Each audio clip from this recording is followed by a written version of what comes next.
Jonathan Martin, right now the excitement is building as we get closer and closer to the College Football Playoff National Championship game. If you didn't know already, it will take place Monday, January 20th here in Atlanta at Mercedes-Benz Stadium, and this will be the first national championship game under the 12-team playoff system. So if you don't have tickets to the game, there will be plenty of fan events and excitement and activities leading up to kickoff. For more on the events and who we might see and hear from, let's listen in right now as the College Football Playoff is hosting its news conference with the Atlanta Football Host Committee. The highest regard. But it never shies away from a bold leap.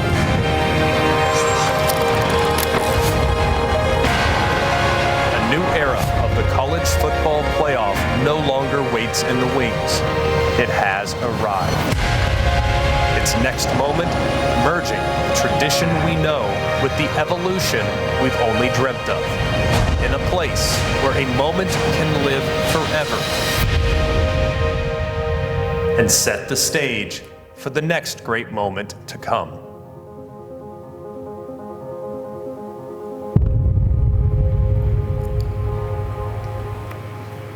Well, what a great way to get started. Good afternoon, everybody. My name is Tiffany Blackman, and I am a sideline reporter for CBS Sports. I cover college football, the NFL, college hoops, pretty much everything. And in addition to that, I am also co-host of The Morning Shift. It is a morning radio show right here in Atlanta on Sports Radio 92.9 The Game. I can barely catch my breath with all that's been going on in my life and in the college football season. I'm sure you guys feel the same way about the season. And it's crazy to think that we are nearing the end. It's beginning to wind down. So there are some big games, though, that are coming up on our calendars as we get ready for Thanksgiving. Then we've got rivalry weekend and the conference championship games.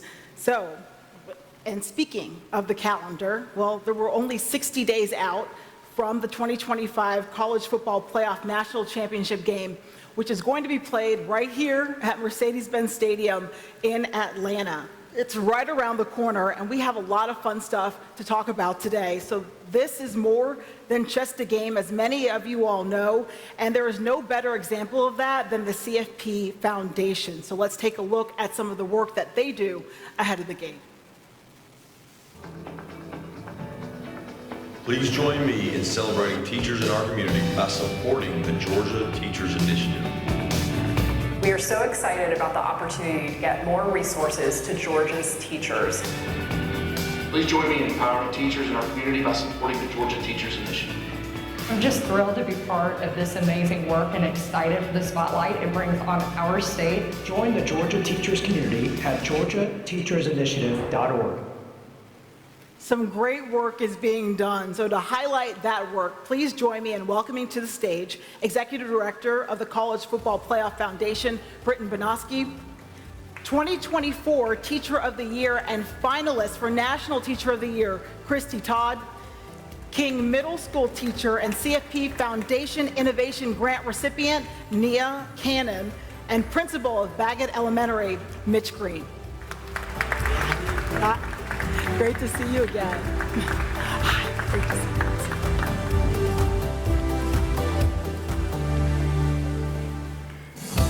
Well, I feel like, Britton, we go way back at this point.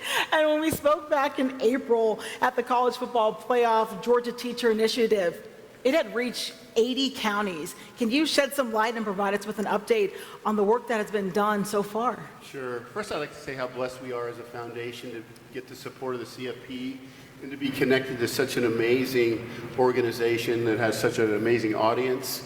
Very few foundations in the country get to do that, and so we're just so blessed about that. And one of the things that's really cool is we get to come to cities like Atlanta and sit down with leadership and talk about what we want to do. And it seems like yesterday that we sat down with Dan and Diana, and they said, well, why don't we just make it statewide? And we'd never really thought statewide before. And I asked how many counties there were in the state, and they said 159, and we got the map out and we looked at it. And so sure enough, we've impacted a teacher in all 159 counties in the state of Georgia. Just incredible work being done. And since the launch in May, the effort has reached more than 40,000 educators and invested more than $3 million in resources, grants, and programming activities. How has this effort been different than the one in 2018? So 2018 was more focused on literacy and improving the literacy skills of the students by training the teachers to be better literacy instructors. And so we trained all the K through 5 educators here in the Atlanta Public Schools on this new method of teaching. In fact, I was with the superintendent of schools yesterday, who's a brand new superintendent, and he was shocked by the number of teachers that were trained on this literacy method. And then he said, was that you guys that did that 7 years ago? And I said, yeah, that was us. That's what we did. So this time it's statewide. We have big goals. The $3 million is a big goal.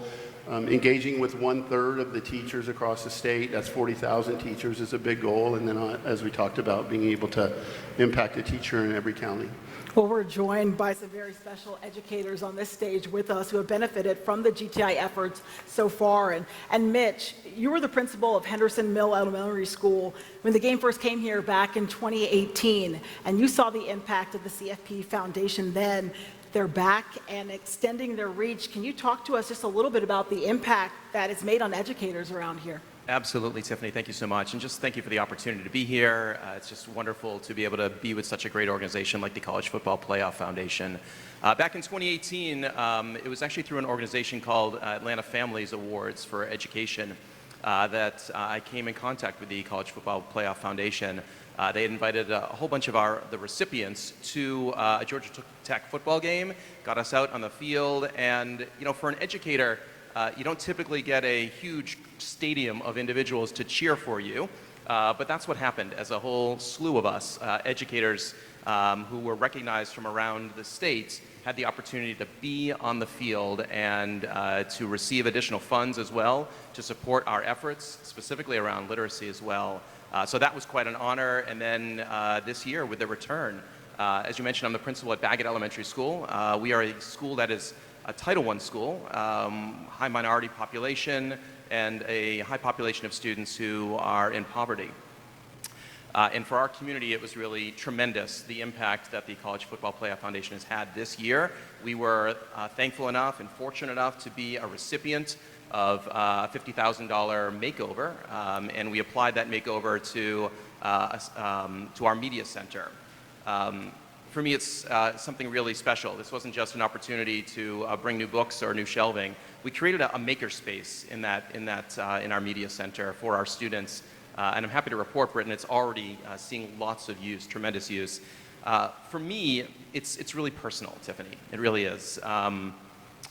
When I think about the fact that my own child, if he needs to access some great technology, all he needs to do is kind of walk across the street, or we have some at home because we have the means to do that. But I know that for my students at my school, they can't simply do that. That in order for us to provide that to them, we've got to provide it in our school.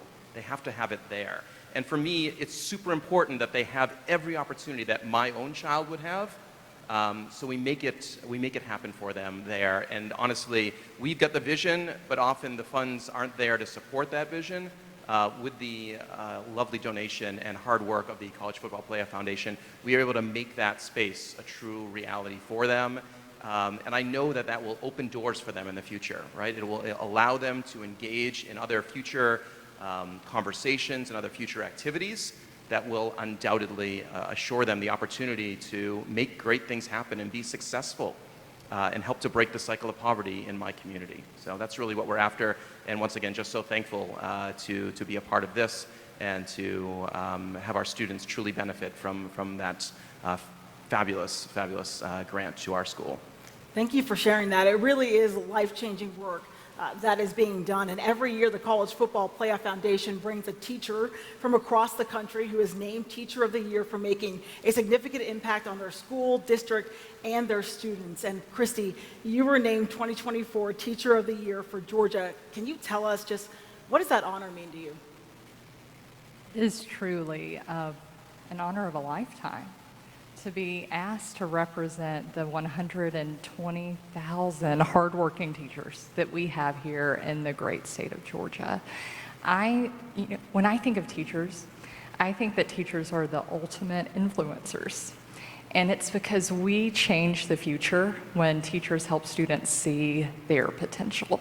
And it's just so wonderful to have organizations like the College Football Playoff Foundation that wants to make sure that teachers feel supported and valued. And through the Georgia Teachers Initiative, in partnership with the Georgia Foundation for Public Education, you've been able to do that. And we're just so grateful for that opportunity here in the Peach State. I know, I remember my teachers. I'm sure everybody watching at home or wherever you are and in this room can remember the teachers that really made an impact on their life. Nia, I know that you're one of those kind of teachers, and you were the CFP Foundation's Innovation Grant recipient for your esports project. Can you share with all of us what the goal of the esports project is and how the grant will help you achieve that goal?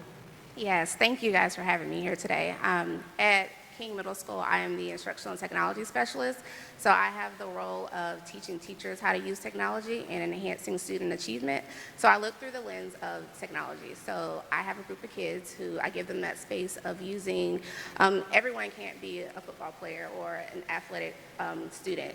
So you have that space of the technology realm where they can actually be who they want to be and be a team and actually have that space of their own like-minded individuals. So the grant I wrote for, I'm always looking for money for our school for the lens of technology so I can expand. So I have a group of about 12 students, but I want to expand because who doesn't want to play video games at school?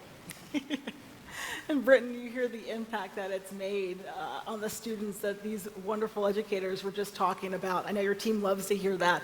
And the CFP Foundation is also transforming 10 learning spaces and libraries across Atlanta. You've already completed 2 of them. What's been the reaction from the students so far?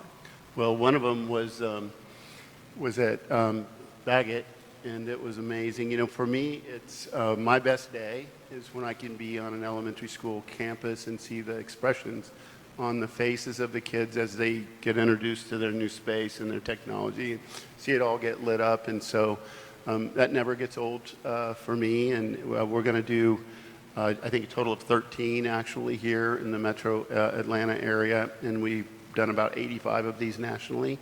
So this is a program we're really excited to continue. Mitch and Nia, if both of you can just touch on the importance of making educators just feel valued and celebrated, and does the overall effort help with teacher retention? Okay. Also at my school, I am our campus-based mentor, so I am the teacher's biggest cheerleader. My space, I think of the teachers as my students, so whatever they need, if you need snacks, if you need just a place to, it's a very calming in my room. I have teachers that come on free days where they actually come and actually play the video games too to decompress.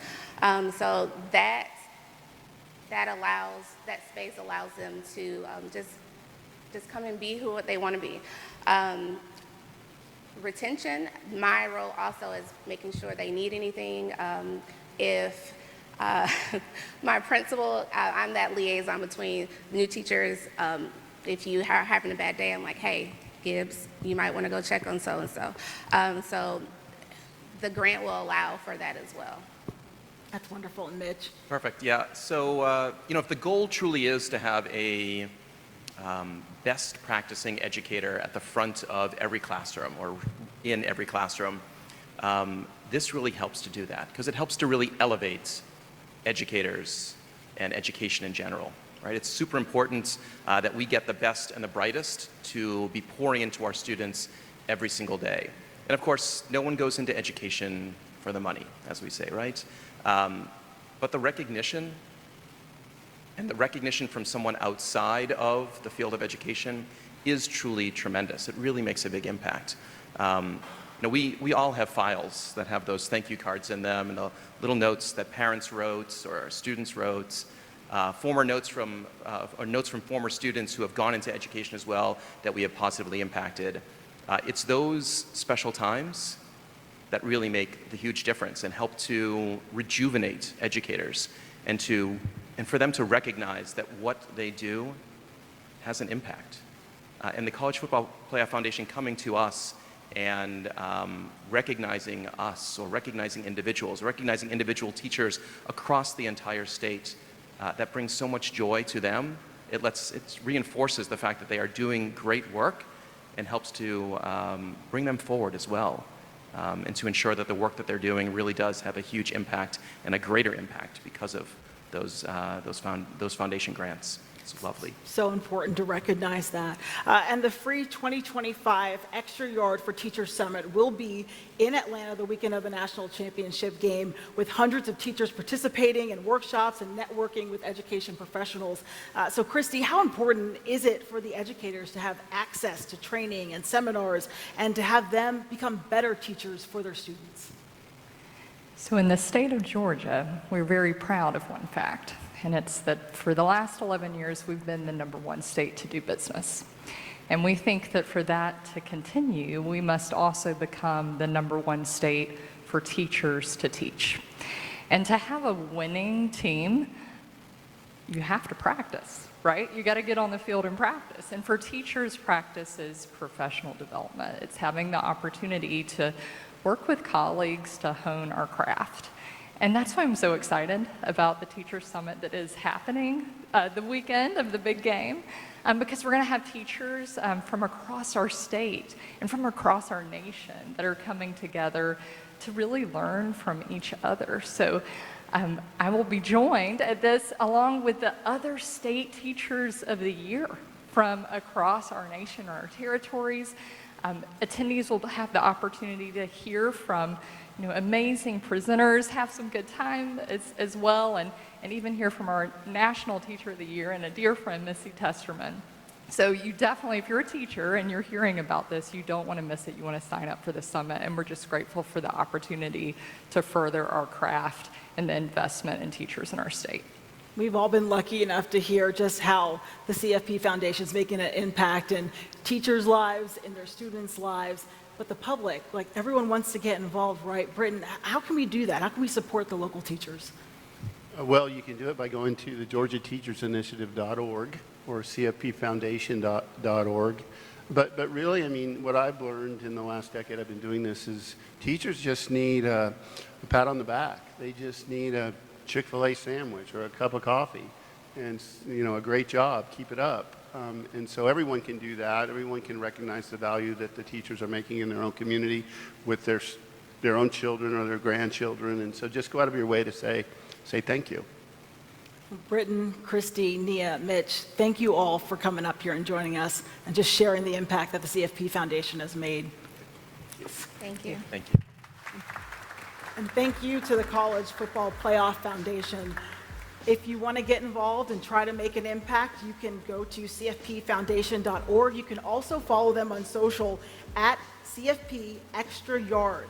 So please follow along the foundation as they continue to inspire and empower teachers, because they are doing some incredible work in the lives of our students. Please now help me in welcoming to the stage the new Executive Director of the College Football Playoff, Rich Clark, and President of the Atlanta Sports Council and the Atlanta Football Host Committee, Dan Corso. Hi, great to see you. Great to see you again. Lots to be excited about, and Rich, you were only a few months into your new role as the Executive Director of the College Football Playoff, but you spent a whole lot of time here in Atlanta and preparing for the national championship. Just what stands out about this city? Well, I mean, first, Atlanta is experts at putting on big games and huge events, and I have to thank Dan and his team because they have been so good to us and just helped shepherding us into this game.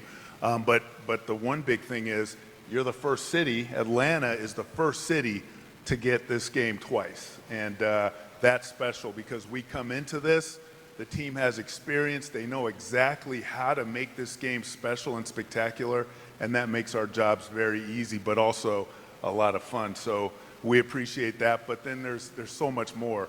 Atlanta offers a richness in the city and the culture, the restaurants and everything around this city is just spectacular, and it's MLK Day. The game is on MLK Day, and what a better place to have the national championship on that day here in Atlanta. So just really an amazing city, open arms, great hospitality, but really incredible expertise in putting on big events like this. So you mentioned twice, word on the street is Dan's trying to push for a third, I hear. Repeat. So, as Atlanta begins to prepare to host the national championship and the college football playoff and all that goes on with it, how do you all plan just to highlight the uniqueness of this city for visiting fans and teams? Well, unique is a good word.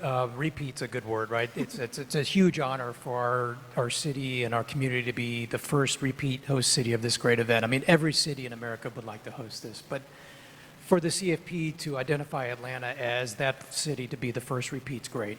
But repeat is not exactly the experience that we're looking for here in 60 days. Different might be a better word. So, you know, you take everything outside of this building beyond the competition, and it's just a full weekend of fan events. And so the idea is, okay, in 2018, you know, this event was here, this event was held here. Where could we potentially mix that up a little bit and put, you know, all the other great venues that we have to offer in this downtown area as host venues for those great fan events? And so if you take, for example, I know we're going to announce today that the great lineup for Playoff Playlist Live, but now that's moving inside State Farm Arena, which is one of the most incredible concert venues, you know, in the country. Champ Tailgate, which is the game day fan tailgating before they come into this building for the game, is held just outside in Home Depot backyard. That was not the case back in 2018. And then even if you look at just the impact on the event, and I think the panel before with Britton and Christy and Nia and Mitch was really, I think, a great illustration is just how incredible these events are on cities and why cities want to host them. It's not just about the tourism value and the media exposure and the broadcast and the economic impact. It's about the community impact and the legacy. And to hear their stories of how this event is impacting them, I think is an incredible example of just how great these events are on cities. And so the difference, as Britton mentioned earlier, in 18, it was kind of citywide, Metro Atlanta-wide. Now we've gone statewide with that impact. So again, another point of difference of, you know, 2018 was fantastic, but how do we mix it up a little bit and how do we do it differently in 2025? How do you anticipate then this event further solidifying Atlanta as being the premier destination for major sporting events? Yeah, it's got a pretty good reputation right now, and that's really in large part to the building that we're in. And the building that we're in, which is surrounded by the great fan events and venues that I've talked about in the area, surrounded by, you know, 14,000 hotel rooms that are all walkable. So we've got this incredible footprint that's condensed and user-friendly and walkable. So the experience is great for event owners like Rich and his team, for the attending media, for the participating teams, for the sponsors that come in, and for the visitors.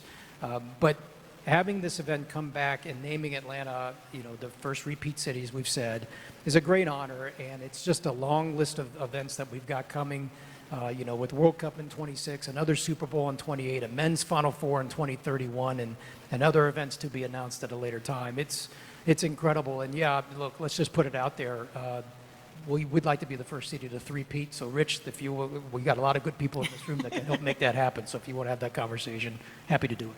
I think I heard you mention that before. A couple times. We got it though, but that's great. See, now you're really on the hot seat because the next question, so I hope you're ready.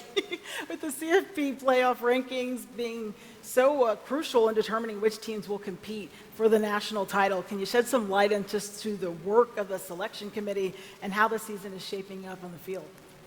Well, the selection committee has a tough job because college football this season has just been incredible. I'd like to say that it's because of the 12-team format, but all I do know is, regardless of the reason, it has been an amazing season. And we've seen a lot of teams where the margins are pretty tight. You can look at any game, and on any given Saturday, a team that you never thought would win comes out ahead.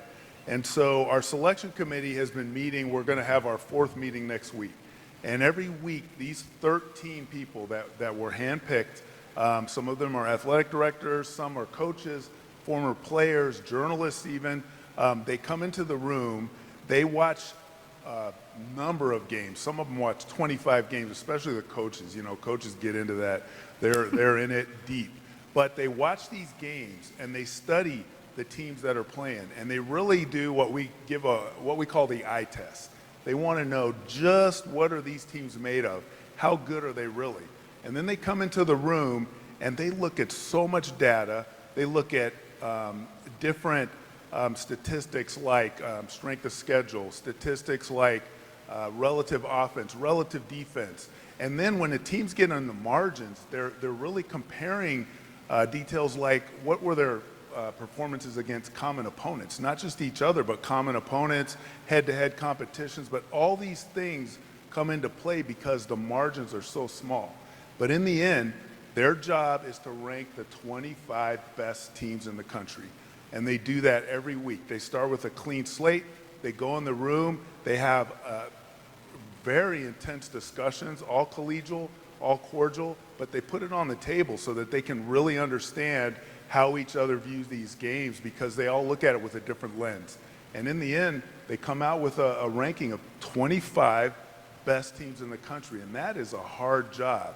But they do it for us every week, and then the last week after the conference championships, they'll give us a final ranking, they'll seed the teams, and then we'll see our bracket for the national championship playoff. And right now, every Tuesday night, we're all gathered around just trying to wait to see where your team is going to end up in the college football playoff rankings. We got them up for you now, and I'll just run through the top. You've got Oregon, you've got Ohio State at 2, Texas at 3, Penn State at 4. So I'll ask you again now, Rich, what are the key criteria or metrics that the committee prioritizes when making these selections, and how do you see this evolving as we move forward and expand the format, in the future? Sure. Yeah, the metrics, and I did mention some of them, but I mean, obviously wins and losses matter. I mean, who wins the game and who doesn't. But even among wins and losses, they look at what kind of win was it? Because sometimes it may be a blowout, or maybe it was just by a couple of points, and the same with losses. They look at other statistics of the teams and what they did during the games that they have. But the most important thing they really do is they bring the art of that eye test. They bring their expertise, what they see in those games, and they bring that to bear so that they can really get a good ranking on these teams. I think it's about a 60% art and 40% science, because it's not just data, it's really what do you see in those teams and what can you help shed light on to the other committee members to really get that ranking right. So it's a tough job, though, because you look at these the teams that are laid out in the top 25, and there's a lot of them that are really close and hard to say who's the best, but our committee does a good job and they're up to the task. You've either made some people feel really, really good about where their team's at, or some people are probably feeling not so good. But it's going to be great to see how this all plays out at the end of the season. In April, we announced the full lineup of fan events that will be open to the public, which will allow fans to participate in the CFP National Championship, even if they don't have a ticket. So that's really exciting. You can always feel involved if you don't. And this goes from Playoff Fan Central, a free 3-day family-friendly event at the Georgia World Congress Center. Then there's Media Day, which will give fans an opportunity to see their favorite players, coaches, and media personalities as they prepare for the national championship. And then there is this, a taste of the championship and the Trophy Trot 5K and 10K. Both support the College Football Playoff Foundation's Extra Yard for Teachers platform. Rich, can fans be involved in the CFP National Championship even without a ticket, as I just explained? And it's important, though, for them to get involved. What does it do for the community? Well, the game is the main event, but it is here in an amazing city. And when we come here, we want to leave an impression on the city of Atlanta that the College Football Playoff is coming for the good of this entire community. And everyone in the community can't go to the game, but they can all have a touch point. They can all do something. And you just named a bunch of different events that people can be involved in, but we want to leave a good impression that the whole community was involved, because it is an Atlanta event. In fact, when you talk about the foundation, it's impacting the entire state of Georgia. And we want to leave a good impact, we want to leave a good impression, and then we want to play an amazing football game and let America see just how great Atlanta is and how well it supports this playoff. But I really believe that if people can come and just have a touch point and then go home and watch the game on TV, they're going to be I think, more engaged and involved in what's going on in this great city, and that's what we want to see. It really is a great city. And Dan, you know that very well. You experienced the 2018 CFP National Championship. What kind of energy do these events, do they bring to the city of Atlanta? So, well, Atlanta in college football kind of creates its own energy, right? Kind of known for that here. But you start here, and no facility, no stadium could do college football better than MBS with the fan experience and the game presentation.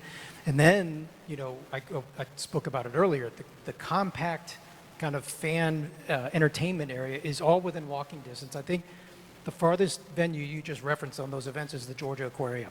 So that's just right down the street. So you've got this natural energy and buzz that's happening because everything is compact, right? And so I think that combination combined with college football, and then if you even from today until January 20th, you've got the SEC Football Championship coming, Celebration Bowl coming. The Chick-fil-A Peach Bowl is a quarterfinal this year on January 1st, and then of course it culminates with the championship game on January 20th. So it's just, it's a great road, and really can't wait for it to get here. Atlanta's the place to be. And speaking of just the energy that CFP that it brings here, there will be no shortage of music to entertain fans throughout the weekend. On Saturday and Sunday night, it's the AT&T Playoff Playlist Live that will serve as the soundtrack for the CFP National Championship at State Farm Arena.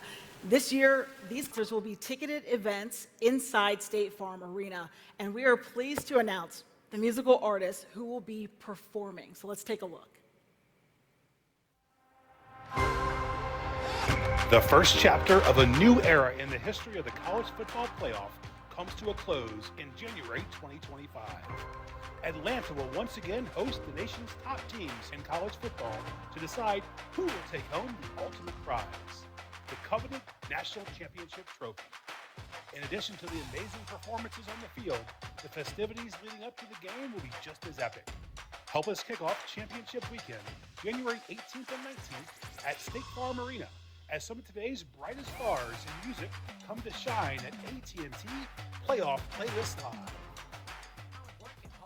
The ATL heats up on Saturday night as we welcome to the stage Grammy nominee Glorilla. Locked in with the gangsters and players, my folks gon' keep it solid. Everything I got on new, it look like I got renovated. I'm cocky, when I was just humble, they didn't appreciate it. Young, wealthy, and ratchet, I'm the hood motivation. On top of the world now, they tried to underestimate me. And the night concludes with a rap icon taking the stage. This 5-time Grammy winner has redefined music with his groundbreaking lyrics and revolutionary mixtapes. He's a living legend in hip-hop and beyond. Lil Wayne.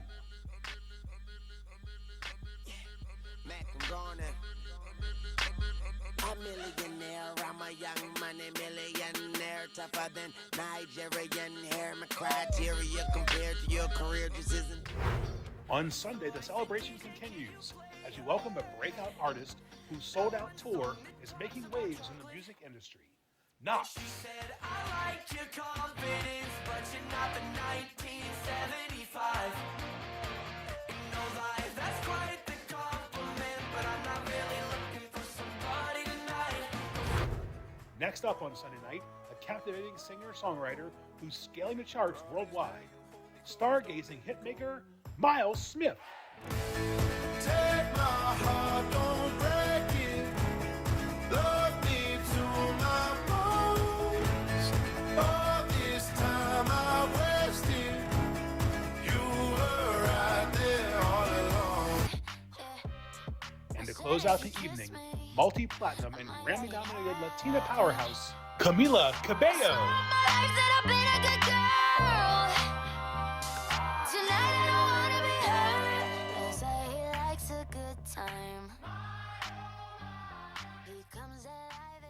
For ticket information on AT&T Playoff Playlist Live, please visit collegefootballplayoff.com. And come join us as we welcome the brightest stars to help celebrate college football's biggest weekend. Let me know who I need to call Dan just to, make that happen. Maybe it's you. Tickets to Playoff Playlist Live will go on sale at State Farm Arena box office and through Ticketmaster. But the music does not stop there. On game day, ticket holders to Mercedes-Benz Stadium will see the Capital One stage at All-State Championship Tailgate come to life, and we are excited to announce who will be bringing the energy ahead of kickoff. Downtown Atlanta is sure to be hopping on the day of the 2025 National Championship game. Join us outside Mercedes-Benz Stadium for some pregame excitement at All-State Championship Tailgate. On the Capital One music stage, fans will welcome a rising star in country music and iHeart Country On the Verge artist, Ashley Cook. I was always 1 foot out the door. I never thought about turning around. Never saw myself with a white picket fence dug into the ground. Never tell now. And as the final pregame treat, join us for multi-platinum and award-winning singer-songwriter, global superstar, Kane Brown. Like a California king, we could break it in if you know what I mean. Put some miles on it, back of the Chevy with the engine running. Just you and me in a truck bed wide like a California. For information on the exciting championship campus events of college football's biggest weekend, visit collegefootballplayoff.com. Join us for all the festivities as we crown the champion of college football for 2025. No breaks, I'll tell, no gate, ain't gotta try too hard. So a lot to be excited about. All of these amazing events will lead up to an epic showdown at Mercedes-Benz Stadium on Monday night, and there we will crown a champion. So thank you so much, Rich and Dan, for joining me up here today and shedding some light on all that's going to be leading up to the big game. Thank you, Tiffany, and thanks, Atlanta. This is going to be awesome. So excited. Thank you. Thank you. Thank you, everyone, for joining us today. All speakers will be available to interview to stage right by the CFP National Championship Trophy. And please follow the fun. Join the College Football Playoff and the CFP Foundation on social media at CFB Playoff and at CFP Extra Yard. Have a wonderful day, and we'll see you all in January.